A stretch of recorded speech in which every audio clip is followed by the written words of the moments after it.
네, 안녕하세요 여러분. 영수 뱃쌤의 뱃쌤입니다.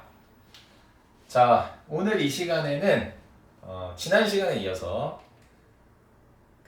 지난 영상에서는 제가 제목을 사형식과 삼형식이다. 그래서 이제 중학교 수준의 문법에서는 사형식과 삼형식이라는 용어가 있고 이 두 가지를 왔다 갔다 하는 것에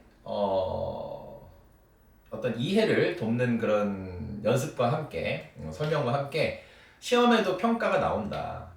근데 사실은 우리가 영어를 쓴다라고 하는, 내가 영어를 사용한다라고 하는 의사소통 측면에서 보면 사형식이나 삼형식이라는 이 말 자체는 무의미하다.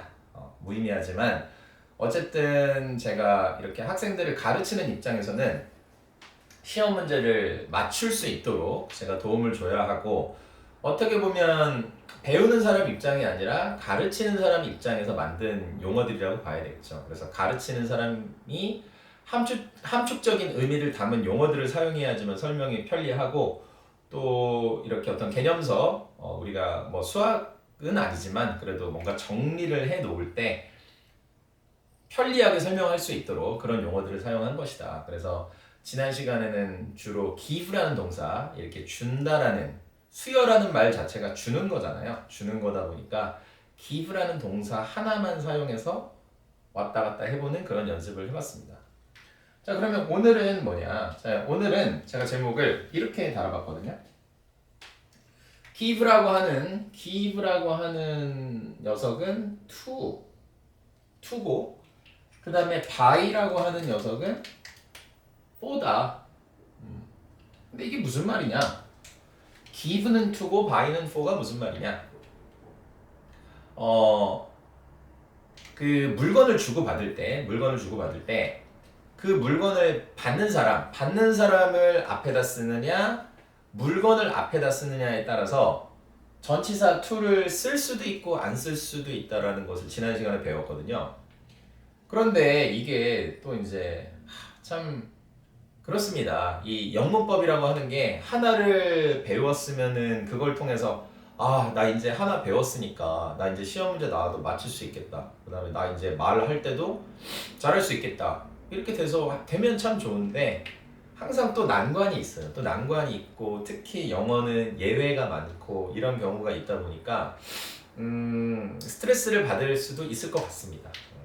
그런데 하지만 또 여기서 또 생각을 바꿔서 생각해보면 최근에 이제 쇼미더머니 10이 끝났는데 우리가 어떤 랩 같은 거 가사를 쓰거나 이제 이렇게 할 때 사실 우리가 귀에 듣기 좋다라고 느껴지는 것은 어떤 다양한 비트에 대해서 어떤 같은 메시지를 내더라도, 동일한 어떤 주제의 메시지를 내더라도 다양한 표현력을 통해서 그 박자감에 맞게끔 우리의 귀를 즐겁게 해줬을 때 우리는 그 음악이 좋다, 되게 신난다라는 느낌을 받는 것이거든요. 그러니까 같은 형태의 같은 단어만 쓰이는 것은 효율적인 측면이나 이해 측면에서는 굉장히 좋겠지만 이 말의 재미에 있어서는 항상 똑같은 소리가 나게 되니까 또 재미가 없을 수도 있겠다. 그런 생각도 한번 제가 나름대로 합리화를 해봅니다. 그 학생 여러분께서 항상 힘들어 하실 때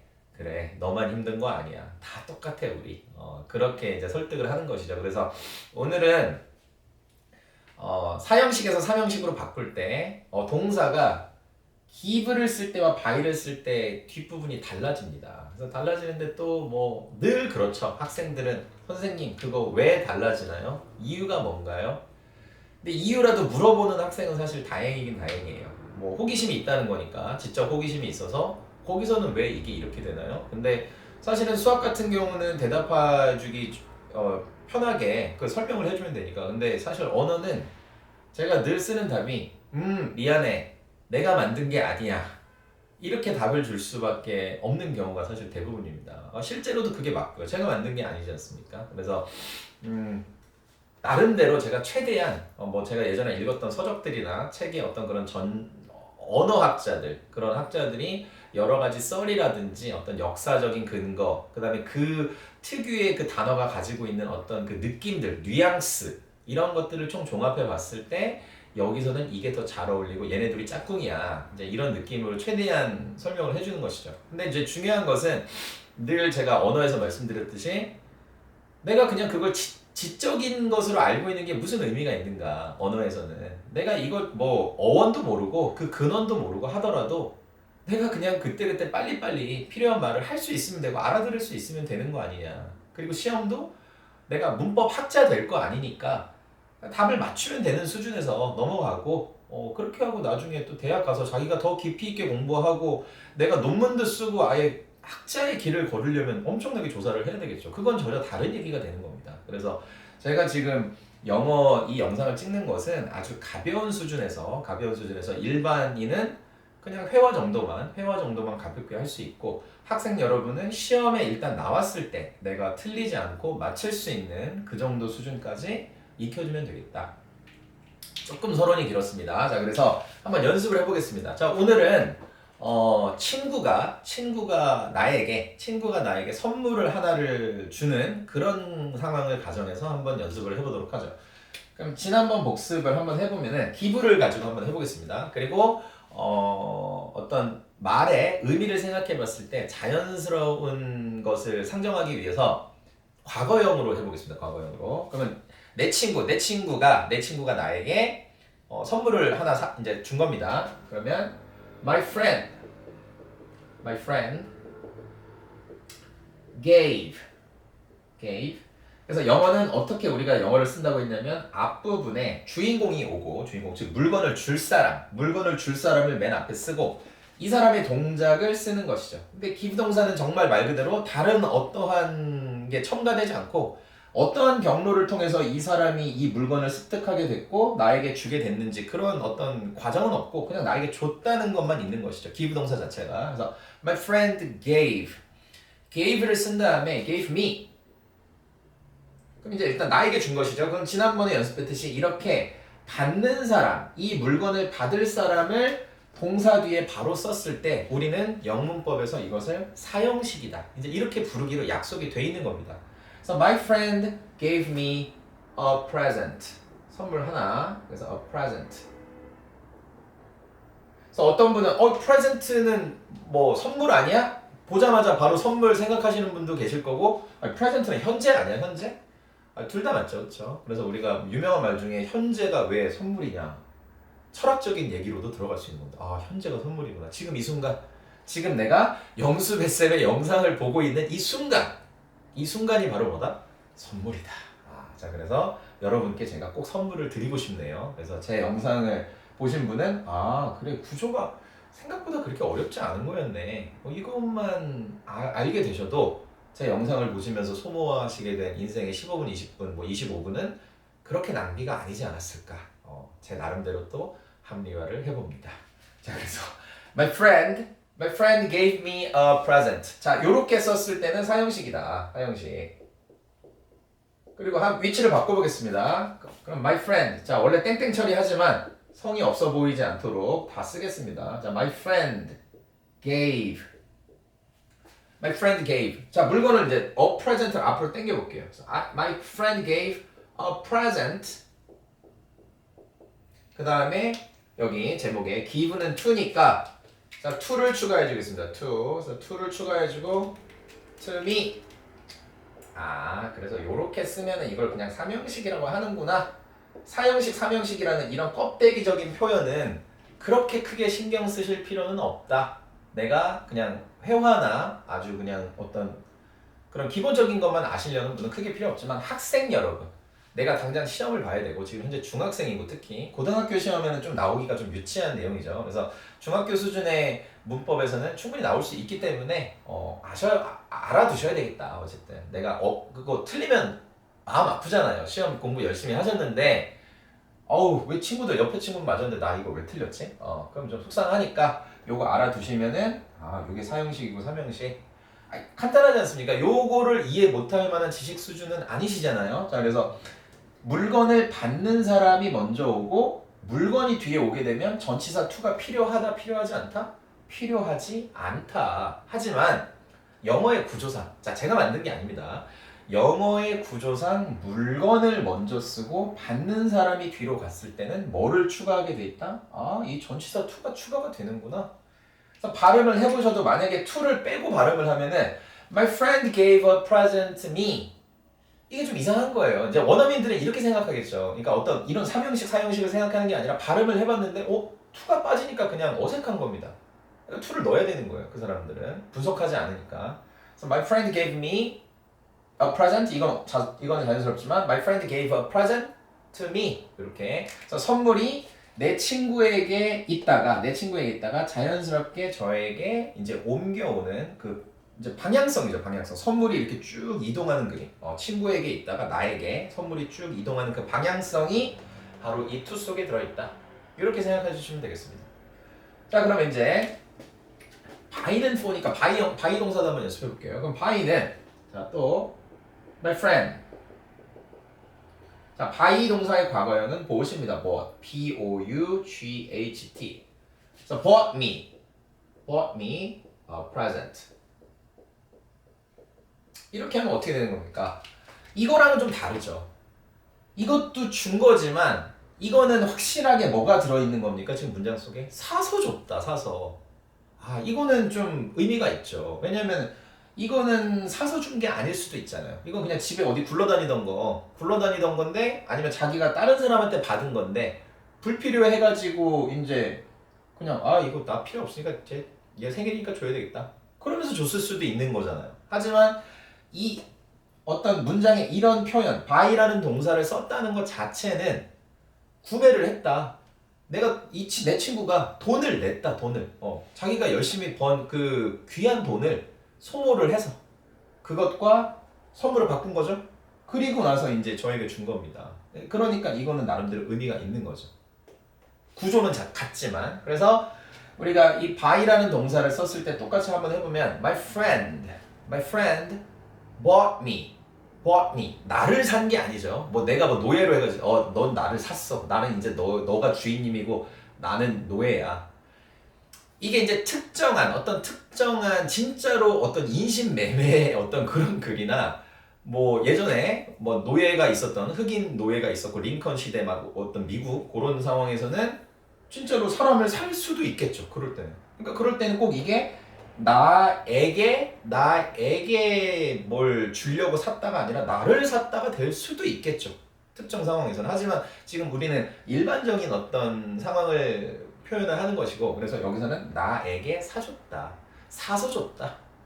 My friend bought me. 근데 뭘 사줬냐? 뒤에 이제 그 물건, a present. 그러니까 위에 거하고 구조는 같은 겁니다. 근데 이건 그냥 줬다, 이건 사줬다가 되는 거죠. 자, 그럼 이제 위치를 또 바꿔보겠습니다. 그래서 위치를 바꿔보면 my friend bought 이제 present가 앞으로 가야 되죠? bought a present. 자, by는 뭐다? by는 for다. by는 또 for를 써야 되는구나. 그래서 for. So for me. 이렇게 되는 거구나. 그래서 우리가 사실은 이 for라는 단어는 좀 영어를 이렇게 많이 안 해보신 분들도 for라는 느낌은 그 숫자 4 말고요 또. 자, 숫자 4가 또 이렇게 해서 발음이 또 for니까 for, F-O-U-R. 이제 이거 말고 F-O-R. 그래서 for you. 이런 노래도 아마 엄청 많을 거예요. for가 들어가. for you. 너를 위해서. 그러니까 기본적으로 for라는 단어가 가지고 있는 이 전치사가 가지고 있는 느낌은 누구를 위한다는 느낌이거든요. 그래서 for you, for me, 나를 위해서. For us, 우리를 위해서, for him, 그를 위해서, for them, 그들을 위해서. 그러니까 이제 여기서도 보시면은 my friend bought a present. 일단 여기까지 한번 끊어볼까요? 이렇게 끊어보시면은 여기서 이제 끊었다고 한번 해볼게요. 그러면 my friend bought a present니까 내 친구는 선물 하나를 샀다죠. 선물 하나를 샀다. 산 건데 뒤에 for me, 그럼 나를 위해서. 그렇다는 얘기는 우리가 일반적으로 상식적으로 생각을 해봤을 때 선물을 샀는데 이제 너 이거 선물 왜 샀어 했는데 나 너를 위해 샀지. 근데 친구가 저한테 이렇게 얘기를 한 겁니다. 그래 그럼 당연히 저는 뭐라고 생각할 수밖에 없습니까? 나를 위해서 샀으니까 나 주려고 샀구나. 이렇게 생각하는 게 일반적이지. 너를 위해서 샀어라고 친구가 해놓고 자기가 그걸 뜯어서 자기 집 방에다 걸어놓고 자기가 쓴다면 이건 좀 상식적이지가 않잖아요. 그래서 이렇게 썼을 때는 나를 위해서 샀다는 거고, 또 아까 이제 for you, 뭐 for me 이렇게 그 앞에 for를 붙여서 뭐뭐를 위한다는 느낌은 한번 생각해 보겠습니다. 이 for라는 게 가진 느낌이, 자, 제 친구가 저에게 선물을 주기 위해서 친구는 어떤 행동을 했나요? 일단 친구가 머릿속에 생각을 했겠죠. 친구가 그래, 오늘 똘똘이 생일이네.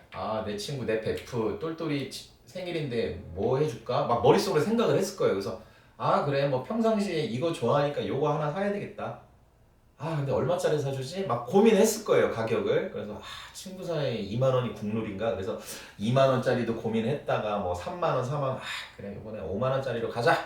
또 기브 앤 테이크니까 내가 이번에 5만 원짜리 주면 다음 내 생일 때 5만 원짜리로 돌아오겠지. 뭐 이렇게 막 뭐 나름대로 생각을 했을 수 있을 거예요. 그래서 사가지고, 그럼 살려면 자기가 일단 자기 돈 5만 원 써야 되잖아요. 5만 원이 뭐 장난은 아니지 않습니까? 그렇죠, 여러분? 그래서 5만 원을 써서 5만 원을 써가지고 그 선물 가게까지 가야죠. 뭐 물론 온라인으로 클릭해서 샀을 수도 있고 여러 가지 뭐 가능성은 있지만, 만약에 갔다고 쳐봅시다. 그러면은 선물까지 가게까지 가야 돼요. 가고 또 골라야죠. 골라가지고 뭐, 왜냐면 같은 제품도 뭐 색깔도 다양하고 사이즈도 다양하고 하니까 어떤 게 좋을까 고민도 하고, 그래서 카운터 가서 또 결제해가지고 또 이제 거기서 포장을 해주는 시스템도 있지만, 뭐 포장비 1,000원 추가입니다, 아니면 무료 포장 해드릴까요, 뭐 이럴 수도 있지만, 내가 가져와서 포장은 제가 할게요 해가지고 집에 와서 또 포장지 따로 사가지고 포장하고, 또 생일이니까 또 메시지 카드 하나 써가지고 막 이렇게. 그러니까 제가 무슨 말씀 드리려고 하는 거냐면, 너 뭐 이렇게 말이 기냐. 그러니까 저는 이게 사실이든 아니든, 제가 뭐 물론 기존에 읽었던 책들에서 좀 인용을 해서 좀 제 나름대로 풀어서 설명드린 거지만, 이거를 만약에 그냥 평상시에 공부하시는 학생, 좀 공부하기 싫어하는 학생 여러분은 역시 영어는 외워야 돼. 어차피 답이 없어. 뭐 학원 다니면 뭐해. 어차피 학원 선생님도 그렇고 학교 선생님도 외우라고 할 텐데. 근데 그렇게 부정적인, 굉장히 네거티브한 생각으로 접근하게 되면 사실은 계속 공부가 재미없고 지루할 거예요. 하지만 저는 좀 제가 나름대로 언어를 좋아했고, 국어나 영어나 이런 언어적인 부분을 좋아했고, 말 하나가 달라짐으로 인해서 뉘앙스가 달라지는 느낌. 이걸 이렇게 얘기하니까 또 재미가 있네. 이러다 보니까 이걸 그냥 뭐 어거지로 기브는 to 써야 되고 by는 for 써야 되고 이렇게 하는 것이 아니라, 뭔가 이 원어민들은 본인들은 느끼지 못했겠지만 이렇게 to를 쓰는 것과 for를 쓰는 것 사이에는 뭔가 그래도 give 동사보다는 by 동사를 썼을 때 이 사람의 어떤 자신의 돈과 또 시간과 여러 가지 노력들을 나라는 사람을 위해서 기꺼이 희생하고 그런 것들을 바꾼 것이거든요. 이렇게 바꿔서 나에게 선물로 돌아온 것이다 보니까, 그러니까 단순하게 to를 쓰는 거는 아니지 않느냐. 이건 느낌이 다르다. 이건 어떤 그 값어치가 다르다. 그래서 for를 쓰는 것으로 이렇게 이어져 내려오다 보니까 지금 현대 문법에 와서까지 이렇게 학생들에게, 어쨌든 교육과정에 들어가 있는 거니까 제가 교육과정에 없는 말씀을 드리는 것은 아니거든요. 그래서 그렇게 받아들여서 내 나름대로 이거를 숙지하고 또 연습하면은 그렇게 영어가 재미없고 힘들지만은 않을 것이다. 그래서 제가 이제 이런 영상을 찍는 목적도, 영어의 벽이 느껴지고 막 발음도 어렵고 어순도 어렵고 맨날 예외가 많고 이제 이렇게 생각하시는 분들께 조금 제 나름대로 제가 해설을 곁들이고, 제가 이렇게라도 조금 더 해드리면 좀 그래도 좀 받아들이시는 데 있어서 그래, 그럴 수 있겠네, 그래, 그럼 이걸로 연습하자, 그래서 조금이라도 도움이 되셨으면 하는 바람입니다. 자, 그래서 자꾸 좀 말이 길어지네요. 쏘리. 자, 그래서 아무튼 영상을 한번 마무리해 보겠습니다. 그래서 오늘의 주제는 왜 give 동사는 to를 쓰는데 by 동사는 for를 쓰느냐, 이것에 대한 주제를 가지고 한번 다뤄봤고요. 그래서 구조 자체는 같지만 give 동사가 가진 그 느낌과 by 동사가 가진 느낌이 다르다 보니까, 구조는 같지만 순서가 바뀌는, 사람과 물건의 순서가 바뀌는 과정에서 give 동사는 to를 썼고, 방향성만 강조하는 전치사 to를 썼고, by 동사는 뭔가 그 사람을 위해서 내가 시간과 노력과 돈을 썼다는 그런 느낌의, 교환의 느낌의 for가 들어갔다. 이렇게 받아들여 주시면 어거지로 외우시는 것은 아니고 이 느낌에 대한 것도 다른 문장에서도 분명히 느끼실 수 있을 겁니다. 제가 이런 것들을 앞으로 계속해서 추가 영상에서 보여드리도록 하겠습니다. 자, 그래서 한번 읽어보고 끝낼게요. 그래서 만약에 give 동사를 썼을 때 사람이 먼저 오면 My friend gave me a present. 하지만 물건이 먼저 오게 되면 My friend gave a present to me. 그래서 to를 사용하는 것이고 by 동사를 썼을 때는 My friend bought me a present. 하지만 물건이 앞에 왔을 때는 My friend bought a present for me. 나를 위해서. 다름 아닌 나를 위해서 이렇게 선물을 샀구나. 이렇게 되겠습니다.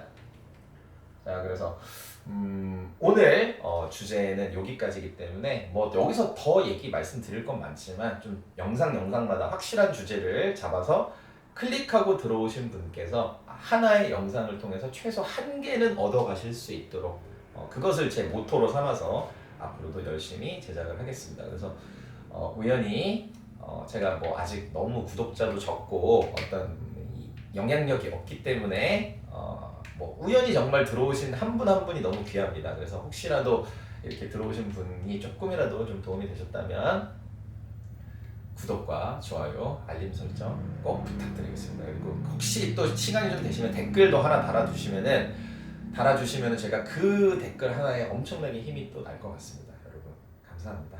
자, 그래서 여기까지 영수배쌤의 배쌤이었습니다. 다음 영상에서 또 만나 뵙겠습니다. 감사합니다.